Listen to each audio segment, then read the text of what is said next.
నమస్కారం, సుఖీభవకు స్వాగతం. ఈ రోజు సుఖీభవలో నోటిలో క్యాన్సర్ నయమవుతుందా? అకస్మాత్తుగా మూత్రంలో ఇబ్బందులా? పెద్ద పేగును శుద్ధి చేసే హైడ్రోథెరపీ, హఠాత్తుగా రక్తస్రావం, గర్భాశయంలో ఏం జరుగుతోంది? ఇంకా హెల్త్ టిప్. క్యాన్సర్ మనకు ఎప్పుడైనా ప్రమాదకరమే. ముదిరిపోతున్న కొద్దీ ప్రాణాంతకంగా పరిణమిస్తాయి.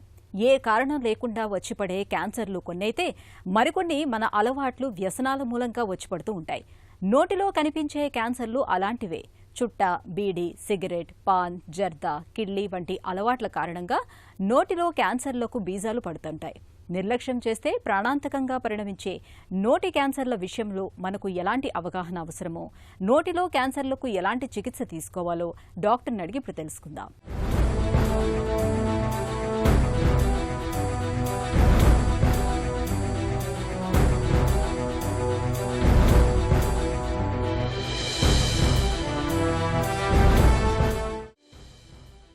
నోటిలో అప్పుడప్పుడు చిన్న చిన్న పుండ్లు రావటం, వాటంతట అవే మానిపోవటం మనలో చాలామందికి అనుభవమే. నిత్యం ఒత్తిడితో సతమతమవుతున్నప్పుడు, బి విటమిన్ లోపాలు తలెత్తినప్పుడు, పొరపాటున పంటితో కొరుకున్నప్పుడు నోటి లోపల చిన్న చిన్న గాయాలవుతూ ఉంటాయి. అల్సర్లు ఏర్పడుతూ ఉంటాయి. వీటి గురించి పెద్దగా భయపడాల్సిన పని లేదు. వారం 10 రోజుల్లోనే నయమైపోతూ ఉంటాయి. కానీ నోటిలో పుండ్లు మొదలై 2 వారాలు దాటినా అవి నయం కానప్పుడు అప్రమత్తం కావాలి. ఎందుకంటే ఇలాంటి మానని మొండి పుండ్ల వెనుక ఒక్కోసారి క్యాన్సర్ ప్రమాదం దాగి ఉంటుందని హెచ్చరిస్తున్నారు డాక్టర్లు. ఓరల్ క్యాన్సర్ అంటే మనం జనరల్గా నోటి క్యాన్సర్ అని వింటాం కదా. నోటి క్యాన్సర్ అంటే నోట్లో పలు భాగాల్లో, అంటే కనుక నోట్లో నాలుక మీద కానీ, బుగ్గల్లో కానీ, అంగట్లో కానీ, ఫ్లోర్ ఆఫ్ ద మౌత్లో కానీ వచ్చే క్యాన్సర్ని నోటి క్యాన్సర్ అంటాం. దీనిలో మెయిన్గా ఓరల్ స్క్వామస్ సెల్ కార్సినోమా అనే ఫామ్లో జనరల్గా నోటి క్యాన్సర్ వస్తుంది. మెయిన్గా చెడు అలవాట్లు, అంటే కనుక పొగాకు నమిలే అలవాటు కానీ, పొగాకు తాగే అలవాటు ఉండడం కానీ, అంటే సిగరెట్టు, బీడి, చుట్టాలు తాగే అలవాటు ఉండడం వల్ల మెయిన్గా ఓరల్ క్యాన్సర్ వస్తుంది. ఇది కాకుండా ఒక్కొక్కసారి హెచ్పివి వైరస్ అని వైరస్ వల్ల కూడా ఓరల్ క్యాన్సర్ రావచ్చు. కొంతమందిలో షార్ప్ టీత్ ఉండడం వల్ల కానీ, ఇల్ ఫిట్టింగ్ డెంచర్, అంటే కనుక మన నోట్లో పళ్ళు కట్టించుకున్న సెట్లు ఉంటాయి కదా, ఆ సెట్లు సరిగ్గా పట్టకపోవడం వల్ల కూడా, అంటే కనుక ఎక్కడైనా గుచ్చుకుండా ఉందనుకోండి, ఆ గుచ్చుకుంది మనం అలాగే వదిలేస్తే అది పుండుపడి క్యాన్సర్గా మారచ్చు. మోస్ట్ కామన్గా ఓరల్ క్యాన్సర్లో మనకు కనిపించే సిమ్టమ్ ఏంటంటే లాంగ్ టర్మ్గా కనిపించే పుండు. అంటే కనుక కనీసం 1 మంత్ కంటే ఎక్కువ టైంలో ఎక్కువ కాలం ఒక పుండు మానట్లేదు అనుకోండి, అప్పుడు మనం దాన్ని ఒకసారి డాక్టర్కి చూపించుకోవడం చాలా ఇంపార్టెంట్. ఈ నోటిలో మానకుండా ఉండే పుండులతో పాటు ఇంకొకటి ఏంటంటే పొటెన్షియల్లీ మాలిగ్నెంట్ డిజార్డర్స్ అంటాం. అంటే కనుక క్యాన్సర్కి ముందు స్టేజ్లో నోట్లో తెల్లటి కానీ, తెలుపు ఎరుపు కలిపిన మచ్చలు కానీ, లేకపోతే నోరు సరిగ్గా తెరవలేకపోవడం, అలాంటి లక్షణాలు కనపడతాయి. అలా ఉన్నప్పుడు కూడా మనం ఒకసారి డాక్టర్ని సంప్రదించాలి. నోటిలో క్యాన్సర్ పుండ్లకు పొగాకు, గుట్కా, ఖైనీ ఈ అలవాట్లే ప్రధాన కారణాలు. అయితే నోటిలో వచ్చే ప్రతి పుండు క్యాన్సర్ కాదు. కానీ కొన్ని పుండ్లు క్యాన్సర్కు హెచ్చరిక కావచ్చు. సాధారణంగా కనిపించే మౌత్ అల్సర్ పరిమాణంలో చిన్నగా ఉంటుంది. పుండు నొప్పిగా ఉంటుంది. 1-2 వారాల్లో నయమవుతుంది. క్యాన్సర్కు సంబంధించిన పుండైతే అది పెద్దగా పెరుగుతూ ఉంటుంది. నొప్పి లేకపోవచ్చు. ముట్టుకుంటే గట్టిగా తగులుతూ ఉంటుంది. పుండు అంచులు అసమానంగా ఉంటాయి. అప్పుడప్పుడు రక్తస్రావం ఉంటుంది. నెలల తరబడి మానకుండా ఉంటుంది. ఈ లక్షణాలతో పాటు నోటిలో తెల్ల మచ్చలు, ఎర్ర మచ్చలు, మాట మాట్లాడటంలో ఇబ్బంది, మింగేటప్పుడు నొప్పి, దవడ కదలకపోవటం ఇవన్నీ నోటి క్యాన్సర్ సంకేతాలు కావచ్చని చెబుతారు డాక్టర్లు. జనరల్గా ఏంటంటే నోట్లో వచ్చే పుళ్ళు ఉంటాయి కదా, అవి మనకి ఆఫ్టర్ అల్సర్స్, అంటే కనుక మనకి జనరల్గా వేడిపొక్కులు అంటాము, ఆ ఫామ్లో రావచ్చు. అవి ఏంటంటే 1 వారం 2 వారాల్లో తగ్గిపోతాయి. అలాగే ఒక్కొక్కసారి నోట్లో దెబ్బలు తగ్గడం వల్ల పుళ్ళు వస్తాయి. ఈ పుళ్ళు ఏంటంటే మనకు నొప్పి ఉంది, కానీ క్యాన్సర్లో పెద్ద పుండు ఫామ్ అయిపోయినా సరే మనకు పెద్దగా నొప్పి తెలియదు. అసలు ఇది నొప్పి లేకపోవడం అనేది ఒక మెయిన్ కాజ్ అనమాట. డాక్టర్ దగ్గర తొందరగా పేషెంట్ రాకపోవడాన్ని నెగ్లెక్ట్ చేయడానికి కాజ్. పొటెన్షియల్లీ మాలిగ్నెంట్ డిజార్డర్ అంటే మనకి శరీరంలో మిగతా భాగాల్లో క్యాన్సర్ వచ్చినప్పుడు జనరల్గా క్యాన్సర్ డైరెక్ట్గా క్యాన్సర్ మాలిగ్నెంట్గానే మనకి కనిపిస్తుంది. కానీ నోట్లో మనకు ఉండే అవకాశం ఏంటంటే క్యాన్సర్ డైరెక్ట్గా క్యాన్సర్ లాగా రాదు, ముందు దానికి ఒక స్టేజ్లో కనపడుతుంది ఈ చెడు అలవాట్లు ఉండే వాళ్ళకి. ఆ ముందు దశనే మనం పొటెన్షియల్లీ మాలిగ్నెంట్ డిజార్డర్స్ అంటాం. వీటిలో మెయిన్గా మనం చూసేది 2 రకాలు ఉంటాయి. ఒకటి ఏంటంటే లూకోప్లేకియా, అంటే కనుక సిగరెట్, బీడి, చుట్ట ఈ తాగే వల్ల ఏంటంటే ముందు నోట్ లోపల తెలుపు ఎరుపు మచ్చలు కనపడతాయి. ఈ మచ్చలు నిదానంగా ఏదో ఒక పార్ట్లో, ఆ మచ్చలో ఒక పార్ట్ క్యాన్సర్గా మారుతుంది. అలాగే గుట్కాలు నవిలే అలవాటు ఉన్న వల్ల ఏంటంటే నోట్ లోపల మజిల్స్ అన్ని టైటన్ అయిపోతాయి. టైటన్ అయిపోవడం వల్ల నోరు సరిగ్గా తెరవలేకపోతారు, మింగుడు పట్టడం కూడా కష్టంగా ఉంటుంది. ఇప్పుడు ఈ పొటెన్షియల్లీ మాలిగ్నెంట్ డిజార్డర్ స్టేజ్లో ఉన్నప్పుడు మనం పేషెంట్ కనుక ఆ హ్యాబిట్ని బ్రేక్ చేసినా సరే, లేకపోతే బ్రేక్ చేసి మిగతా మనకి డాక్టర్ గారి దగ్గరికి వెళ్ళి మెడిసిన్స్ వాడినా సరే తిరిగి నార్మల్ స్టేజ్కి రావచ్చు. ఒకసారి క్యాన్సర్గా మారితే మాత్రం ఇంకా దానికి క్యాన్సర్ ట్రీట్మెంట్కి వెళ్ళాల్సిందే. నోటిలో పుండు మొదలై 2 వారాలైనా నయం కానప్పుడు, దాని పరిమాణం పెరుగుతున్నప్పుడు, రక్తస్రావం జరుగుతున్నప్పుడు, మాట్లాడటం మింగటం కష్టంగా అనిపిస్తున్నప్పుడు ఆలస్యం చేయకుండా వెంటనే డాక్టర్ని సంప్రదించాలి.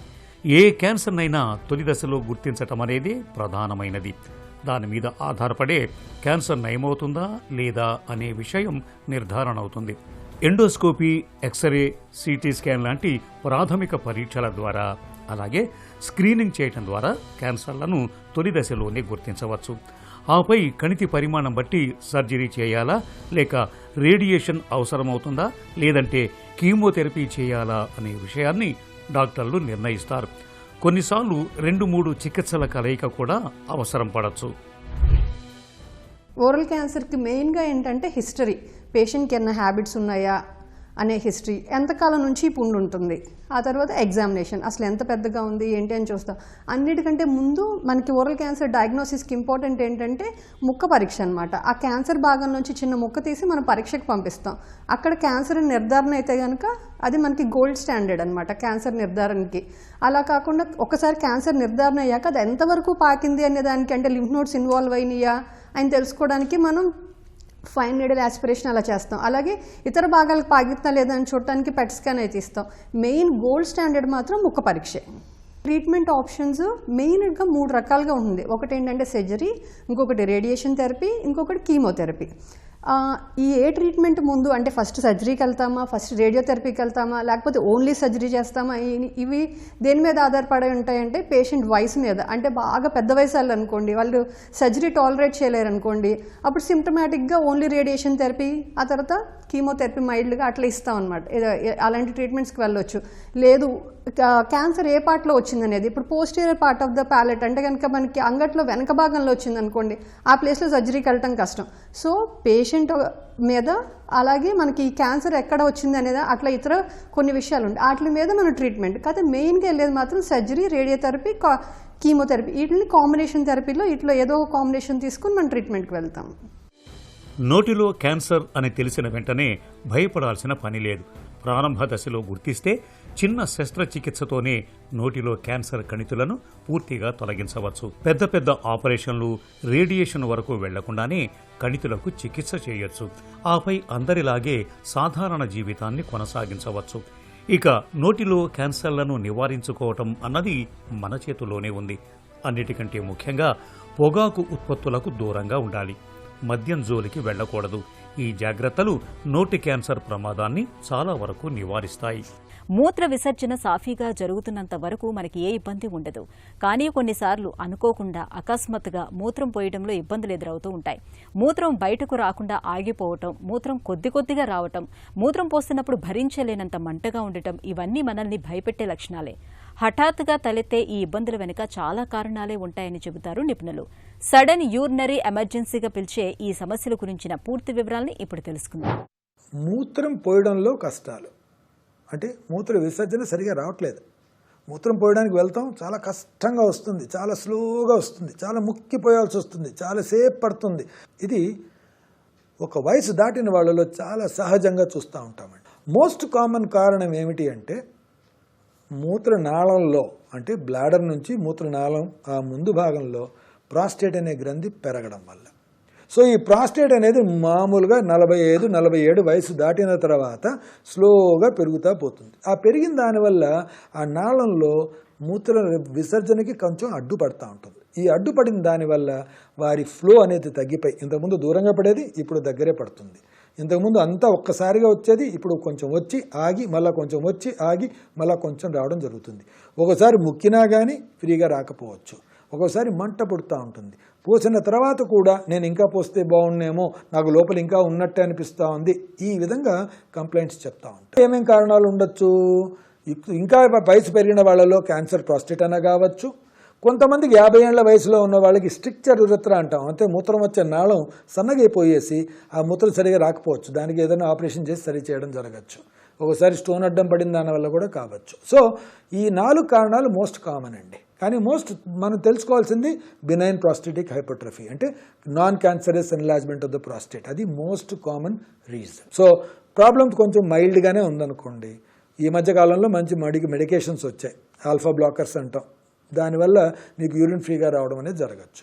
కొంచెం ఎక్కువగా ఉందనుకోండి, మినిమల్లీ ఇన్వేజివ్ సర్జికల్ థెరపీస్, అంటే మిస్ట్ అనే ప్రొసీజర్స్ చేస్తున్నాం. దాంట్లో ఐటిండ్ అని, యూరోలిఫ్ట్ అని, లేకపోతే రెజ్యూమ్ వాటర్ వేపర్ థెరపీ అని ఇవి చేస్తున్నాం. ఇంకా ఎక్కువగా ప్రాబ్లం ఉందనుకోండి, ఇలాంటి వాళ్ళలో మనం ఎండోస్కోపిక్ రిసెక్షన్ ఆఫ్ ప్రాస్టేట్, అంటే ఆ మూత్రం వచ్చే నాళంలో నుంచి ఎండోస్కోప్ అనేది పాస్ చేసి ఆ గ్రంథి ఏదైతే అడ్డంగా ఉందో దాన్ని తీసేయడం అనేది జరుగుతుంది. సో ఈ విధంగా సిచ్యువేషన్ బట్టి, సివియారిటీని బట్టి, పేషెంట్ వయసును బట్టి, ఆయన పేషెంట్ ఎక్స్పెక్టేషన్స్ బట్టి మనము ఈ విధంగా 3 రకాలైన ట్రీట్మెంట్స్ మనం సెలెక్ట్ చేసుకుంటూ ఉంటాం. ఇంట్లో చెత్తా చెదారం పేరుకుపోతే చీపురు పెట్టి ఊడ్చేస్తాం.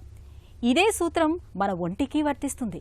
ఏళ్ల కొద్దీ మలబద్ధకంతో బాధపడుతున్నప్పుడు మన పెద్ద పేగులో వ్యర్థాలు పెద్ద మొత్తంలోనే పోగుపడిపోతూ ఉంటాయి.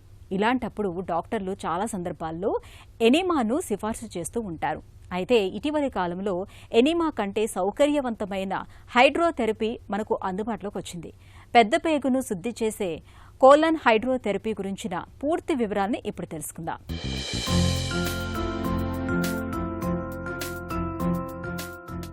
ఏళ్ల కొద్దీ మలబద్ధకంతో బాధపడుతున్నప్పుడు మన పెద్ద పేగులో వ్యర్థాల మోతాదు కూడా పెరిగిపోతుంటుంది. ఈ వ్యర్థాల్ని తొలగించి పెద్ద పేగును శుద్ధి చేయడానికి డాక్టర్లు నిన్న మొన్నటి దాకా ఎనిమాను సిఫార్సు చేసేవాళ్ళు. అయితే ఇటీవలి కాలంలో కొలన్ హైడ్రోథెరపీ అనే అత్యుత్తమ విధానాన్ని సూచిస్తున్నారు. సాంప్రదాయిక ఎనిమా విధానంలో పేగులోకి ఒకసారి మాత్రమే నీటిని పంపించగలుగుతాం. అదే కొలన్ హైడ్రోథెరపీ విధానంలో అనేక పర్యాయాలు నీటిని లోపలికి పంపించే వెసులుబాటు ఉంటుంది. దీంతో పలు దఫాలుగా నీటిని పంపిస్తూ పేగును శుద్ధి చేసే వీలు దొరుకుతుంది. కొలన్ హైడ్రోథెరపీ అనేది చూడ్డానికి ఇదిగో ఇలా ఉంటుంది. ఎలాంటి కాలుష్యాలు లేని అత్యంత పరిశుద్ధమైన డిస్టిల్డ్ వాటర్ను ఒకంత గోరువెచ్చటి ఉష్ణోగ్రత వరకు ఈ యంత్రమే వేడి చేసుకుంటుంది. ఈ నీటిని మలమార్గం ద్వారా పైపుల సాయంతో పేగులోకి పంపిస్తారు. ఈ పైపుల ద్వారా ఒకవైపు నుంచి గోరువెచ్చటి నీరు లోపలికి వెళ్తుంటే మరోవైపు నుంచి లోపల ఉన్న మాలిన్యాలు, వ్యర్థాలు చాలా సాఫీగా బయటకు వచ్చేస్తుంటాయి. ఇలా మన కడుపులోని మాలిన్యాలు బయటకు వెళ్లిపోవడాన్ని ఈ ఆధునిక యంత్రానికి ఉన్న పారదర్శక పైపుల ద్వారా మనం స్పష్టంగా చూడొచ్చు. పెద్ద పేగును ప్రక్షాళన చేసే ఈ కొలన్ హైడ్రోథెరపీ విధానాన్ని చాలా సురక్షితమైనదిగా చెప్పుకోవచ్చు.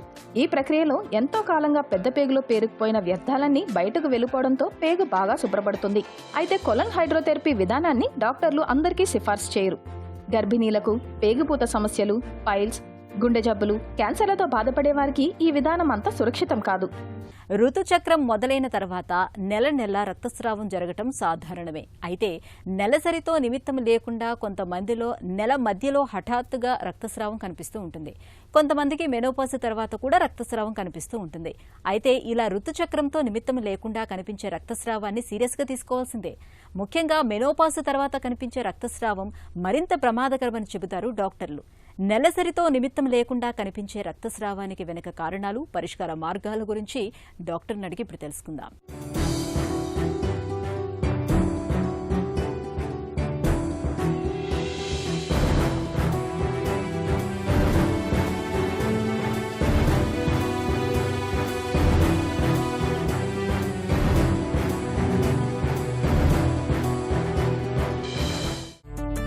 నెలసరి కాకుండా రక్తస్రావం కావడాన్ని ఎప్పుడు సాధారణంగా తీసుకోవచ్చు?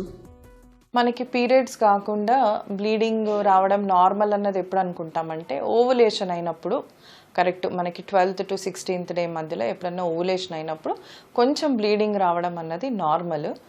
దాన్ని మిస్టల్ మర్క్ సైన్ అంటారు. సో దాంతోపాటు కొంచెం పెయిన్ కూడా రావటం ఉంటుంది. సో అలాంటి టైమ్స్లో మోస్ట్లీ మనము నార్మల్ అని అనుకుంటాం అన్నమాట. హఠాత్తుగా రక్తస్రావం కావడం అనేది ఏ వయసు మహిళల్లో ఎక్కువగా కనిపిస్తుంది? ఈ సమస్య మనకి చాలా వరకు రిప్రొడక్టివ్ ఏజ్ గ్రూప్లో కనిపిస్తుంది. రిప్రొడక్టివ్ ఏజ్ గ్రూప్ అంటే పిల్లలుగానే వయసు అంటే ఫ్రమ్ 20 to 45 ఇయర్స్ మధ్యలో మనకిది పీరియడ్స్ కాకుండా ఓవులేషన్ టైంలో మనకి నార్మల్గా బ్లీడింగ్ అవ్వడం అన్నది సహజము. అంతేకాకుండా భార్యాభర్తలు కలిసినప్పుడు కూడా కొన్నిసార్లు బ్లీడింగ్ అన్నది అవుతుంది. దాన్నే పోస్ట్ కాయిటల్ బ్లీడింగ్ అంటాం, అది కూడా నార్మలే. ఇంకోటి ప్రెగ్నెన్సీ వచ్చినప్పుడు ఇంప్లాంటేషన్ అవుతుంది. ఆ ఇంప్లాంటేషన్ అయినప్పుడు కూడా మనకి కొంచెం బ్లీడింగ్ అవ్వడం అన్నది సహజము. ఇంకోటి అట్రోఫిక్ వెజైనైటిస్ అంటే మనకి ఈస్ట్రోజన్ తగ్గినప్పుడు భార్యాభర్తలు కనుక కలిస్తే అది కొన్ని లేట్ ఏజెస్లో అప్పుడు కూడా ఆ డ్రై వెజైనా నుంచి మనకి కొంచెం టేర్ అయ్యి బ్లీడింగ్ అవ్వడం అన్నది సహజం అన్నమాట. మామూలుగా కూడా ఏం లేకున్నా కూడా ఏదైనా ఫారెన్ బాడీ పెట్టుకున్నా అంటే చిన్నపిల్లలు తెలియకుండా కొన్ని పెట్టేసుకుంటూ ఉంటారు యోనిలో, అట్లాంటివి పెట్టుకున్నప్పుడు కూడా కొంచెం బ్లీడింగ్ అవ్వడం అన్నది సహజం. కొన్నిసార్లు మూత్రం ఇన్ఫెక్షన్స్లోంచి కూడా వస్తూ ఉంటుంది, కానీ దాన్ని చాలామంది వరకు యోని నుంచి బ్లీడింగ్ అని అనుకుంటారు. సో అది కూడా సహజమే. సహజం అంటే యూరిన్లో ప్రాబ్లం ఉన్నట్టు, not in the vagina. And motion పోయేటప్పుడు కూడా కాన్స్టిపేషన్ ఉన్నప్పుడు కూడా కొన్నిసార్లు బ్లీడింగ్ పడుతుంది. చాలామంది పేషెంట్స్ అది యోని నుంచి బ్లీడింగ్ అనుకొని వస్తూ ఉంటారు. సో అది కూడా that is also normal. Fibroids అంటే ఏంటి? అవి ఎంత ప్రమాదకరం? ఫైబ్రాయిడ్స్ అంటే మనకి గడ్డలు. ఇప్పుడు కనుక మీరు ఇందులో చూసినట్టయితే స్పెసిమన్లో మనకి ఇక్కడ అవాంఛిత గడ్డలు అనమాట. ఇవన్నీ unwanted growths in the uterus. So ఇవి మనకి 5 రకాలు ఉంటాయి. కొన్ని గర్భసంచి లోపల ఉంటాయి, కొన్ని గోడలో ఉంటాయి, కొన్ని గోడ బయట ఉంటాయి. సో మనకి గర్భసంచి లోపల ఉన్నాయి, గోడ లోపల ఉన్నాయి మాత్రమే మనకి పీరియడ్స్ టైంలో కాకుండా కూడా వేరే టైమ్స్లో విపరీతమైన బ్లీడింగ్, నొప్పికి దారితీస్తుంది అనమాట. సో ఇవి ఇట్లా ప్రాబ్లమాటికే కాకుండా మనకి ఫర్టిలిటీకి కూడా మనకి ఇబ్బంది అయ్యే అవకాశాలు ఉంటాయి. సో డెఫినెట్గా these are treatable fibroids, have to be treated. కొన్నిసార్లు గర్భసంచి బయట ఉంటాయి, అవి ఎంత పెద్ద పెరిగినా కూడా మనకి రక్తస్రావం అన్నవైతే తీసుకొని రావు. దాన్నే సబ్సీరోజల్ ఫైబ్రాయిడ్స్ అంటారు. కాకపోతే దాంతో మనకి ప్రెషర్ సిమ్టమ్స్ రావచ్చు, కాన్స్టిపేషన్ రావచ్చు, ఇంకోటి రక్తనాళాలు కంప్రెషన్ ఉంటాయి. సో కంప్రెషన్ అయినప్పుడు కిడ్నీ వాపు రావచ్చు, ఇంకోటి బ్లాడర్ మీద పుష్ చేస్తూ ఉంటాయి. సో అది కూడా ఆ యూరినరీ ఫ్రీక్వెన్సీ అన్నది కూడా మనకి ఇంక్రీజ్ అవుతూ ఉంటుంది అన్నమాట. హార్మోనల్ రక్తస్రావమా, క్యాన్సర్ తాలూకు రక్తస్రావమా అనేది ఎలా గుర్తించాలి?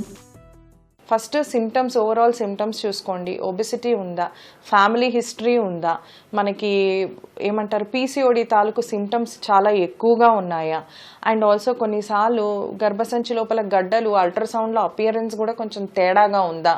అట్లా ఉన్నప్పుడు మటుకు don't think twice. If doctor is suggesting DNC అంటే డిఎన్సీకి వెళ్ళిపోండి. డిఎన్సీలో మనకు బయాప్సీలో తెలుస్తుంది ఇది ఎటువంటి పాలిపు, క్యాన్సరస్ పాలిపా, నాన్ క్యాన్సరసా, ఇది ఎటువంటి బ్లీడింగ్, నాన్ క్యాన్సరసా, క్యాన్సరసా, పీసీఓడి వల్ల అన్నది మనకి తెలిసిపోతుంది. బట్ అబోవ్ 40 years మాత్రం మనకి అబ్నార్మల్ బ్లీడింగ్ ఉంటే నేను ఎటువంటి మొహమాటం లేకుండా నేను డిఎన్సీ చెప్పేస్తాను. మనం ఒక్కసారి ఇవాల్యుయేట్ చేసుకుంటే మనకి తెలిసిపోతుంది అది హార్మోనలా లేకపోతే క్యాన్సరసా అన్నది. మెనోపాజ్ తర్వాత రక్తస్రావం కావడాన్ని ఎందుకు పట్టించుకోవాలి? మెనోపాజ్ తర్వాత బ్లీడింగ్ అవ్వడము అన్నది you should treat it aggressively. ఎందుకంటే మెనోపాజ్ ఆ ఏజ్ తర్వాత మనకి ఎప్పుడు క్యాన్సర్ ఎఫెక్ట్ అవుతుంది. ఇప్పుడు డిఎన్సీ చేసుకున్నాము, చాలామంది రిలక్టెంట్ ఉంటారు. కొంచెం ఎండోమెట్రియల్ హైపర్ప్లేషియా ఉంది స్కాన్లో అంటే 4 మామూలుగా less than 5 mm endometrial thickness cut off తీసుకుంటాము. But 4.5 nearing 5 mm is also has to be treated aggressively according to me. So కొంచెం కానీ చాలామంది గర్భసంచి తీయించుకోవడానికి ఒప్పుకోరు. వాళ్ళు ఇప్పుడు డిఎన్సీ మటుకు చేయండి మేడం, తర్వాత చూద్దాము. కానీ 6 monthsలో ఏదన్నా అవ్వచ్చు, మళ్ళీ హైపర్ప్లేషియా రావచ్చు. ఎందుకంటే మెనోపాజ్లో వెయిట్ తగ్గడం అన్నది కూడా చాలా కష్టము. అందులో మజిల్ తగ్గిపోతుంది, ఫ్యాట్ ఎక్కువైపోతూ ఉంటుంది. So it is not something you can modify with your life style also. So డెఫినెట్గా హార్మోన్స్ కూడా మనం ఎక్కువ తక్కువ పెట్టలేము. సో అందుకని దాన్ని ఎప్పుడు కూడా అగ్రెసివ్గా ట్రీట్ చేయాలి. ప్లీజ్ నిర్మోహమాటంగా go for hysterectomy, don't take a chance. తరచూ రక్తస్రావం అవుతున్నప్పుడు తప్పనిసరిగా చేయించుకోవాల్సిన పరీక్షలేంటి? తరచూ రక్తస్రావం అవుతున్నప్పుడు చేసుకోవాల్సిన పరీక్షలు ఏంటంటే థైరాయిడ్ ఒకటి, ప్రొలాక్టిన్ ఒకటి, ఒక సిబిపి ఒకటి, అల్ట్రాసౌండ్ హోల్ అబ్డోమిన్ పెల్విస్ ఒకటి, అండ్ ఆల్సో క్వాంటిఫెరాన్ గోల్డ్. మనకి ఎప్పుడైనా టీబీ ఉన్నా కూడా మెనరేజియా ఫాలోడ్ బై ఎమెనోరియా ఉంటుంది. అంటే చాలా అధిక రక్తస్రావం అయిపోయి it is followed by no period అనమాట. సో మనకు అట్లా సస్పిషియస్ ఉన్నప్పుడు, history of weight loss, usually reproductive అంటే గర్భసంచిలో జెనైటల్ టీబీ ఉన్నప్పుడు మనకి ఎటువంటి సిమ్టమ్స్ ఉండవు. అన్లెస్ మనం కన్ఫర్మ్ చేసుకోవాలి అంటే ఎండోమెట్రియల్ బయాప్సీ ద్వారానే మనం కన్ఫర్మ్ చేసుకోవాలి. సో ఇలాంటి కొన్ని పరీక్షలు జస్ట్ ఫర్ అ సింపుల్ ఏయుబి, కొన్నేమో స్కాన్లో కనిపిస్తాయి, కొన్నేమో హార్మోన్స్లో కనిపిస్తాయి. అండ్ మనకి నియరింగ్ మెనోపాజ్ అట్లా అనుకుంటే మాత్రము FSH చేసి వాళ్ళకి కన్ఫర్మ్ చేసి చెప్పేయాలి ఎమెనోరియా కనుక ఉంటే, అంటే పీరియడ్ లేకుండా కనుక ఉంటే. నెలసరితో నిమిత్తం లేకుండా అయ్యే రక్తస్రావానికి చికిత్స ఎలా? తరచూ రక్తస్రావం అవుతుంటే మనం అట్లీస్ట్ ఒక 3 to 6 months మనము బయాప్సీ తర్వాత మనం హార్మోన్స్ అన్నవి పెడతాం. ఒకవేళ హార్మోన్స్ పెట్టినా కూడా అవ్వట్లేదు అనుకుంటే you can also try Mirena, you can also try GnRH analogue injections, ఇవి కూడా చేసుకోవచ్చు. లేదు కొన్నిసార్లు ఏవి మాల్ఫార్మేషన్స్ అని ఉంటాయి. ఏవి మాల్ఫార్మేషన్స్ ఉన్నప్పుడు అది mostly this is followed by an abortion, medical abortion. అప్పుడే చాలా ప్రామినెంట్గా కనిపిస్తాయి. అట్లాంటప్పుడు మనము సర్జరీ కన్నా కూడా మనము యూట్రైన్ ఆర్టరీ ఎంబలైజేషన్ చేసుకోవచ్చు. కొన్నిసార్లు గడ్డలు ఉంటాయి, మయోమెక్టమీ చేసుకోవచ్చు. కొన్నిసార్లు ఎండోమెట్రియోసిస్ ఉంటుంది కానీ పిల్లలు ఇంకా అయ్యి ఉండరు. అట్లాంటప్పుడు ఎండోమెట్రియోటిక్ సిస్ట్లు కానీ, తర్వాత అడినోమయోమా ఉంటుంది. అడినోమయోమాలో కూడా మనకి డిఫరెంట్, అడినోమయోటిక్ ఫోకస్ ఉంది అంటే దాన్ని అబ్లేషన్ చేయొచ్చు. అడినోమయోమా చిన్నగా ఉంది అంటే దాన్ని తీసేయచ్చు. డిఫ్యూజ్ అడినోమయోసిస్ ఉంది అనుకుంటే మాత్రం దానికి గర్భసంచి తీసేయటం అన్నదే బెటర్ ఆప్షన్ అనమాట. సో ఇవన్నీ కూడా మనకు ఫర్టిలిటీ ప్రిజర్వ్ చేసుకోవాలా, పిల్లలు అయిపోయారా, మనకి 40-45 years వరకు వచ్చారా, సో ఈ ఏజ్ గ్రూప్ని బట్టి దీన్ని మనం డిసైడ్ చేస్తామన్నమాట. ఏవి మాల్ఫార్మేషన్స్ మనం అది యూట్రైన్ ఆర్టరీ ఎంబలైజేషన్ కూడా మనకి అదొక ఆప్షన్ అనమాట.